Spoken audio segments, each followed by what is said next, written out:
बोलिए। मुस्ताबाद पोतकल में जो भी एक्सीडेंट हुआ, वो एक्सीडेंट में जो शंकरैया बोल के एक दलित आदमी मर गया। वो एक्सीडेंट हुए सो लारी कांग्रेस पार्टी लीडर का सैयद का है। वो काउंसलर कॉन्टेस्ट करके हार चुका है वो, और उनको चलाते सो ड्राइवर जो है उनका नाम श्रीनिवास गौड़, उन पोन्नम प्रभाकर का बहुत करीब आदमी है, उसका नजदीक रिश्ता भी है।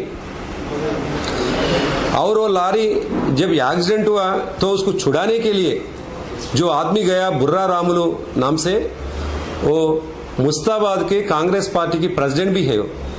तो ये मसला में पूरा कांग्रेस वाले का लारी है, कांग्रेस वाले का ड्राइवर है, और कांग्रेस वाले छुड़ाने के गए। मगर ये उत्तम कुमार रेड्डी बोलता फिर एक बार ये लैंड माफिया, रेती का माफिया और एक आदमी को मार डाला बोल के।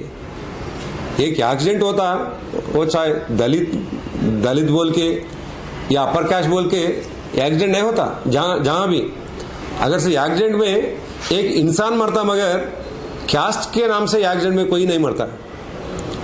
वो भी हुआ मुस्ताबाद में जो पोर्तुगल में एक्सीडेंट हुए। सो इनको भी ये पॉलिटिक्स में लाके वो शंकरैया को उसका मौत को भी पॉलिटिक्स कर रहा। परसों नीम्स को आके कांग्रेस का जो इंचार्ज सिरसिल्ला का महेंद्र रेड्डी जाके वहां भी गड़बड़ करने के लिए सोचे, तो वहां जब उनको मालूम पड़ा कि ये एक्सीडेंट हुआ सो लारी कांग्रेस वाले की बोल के, जब वहां से उन भाग गए।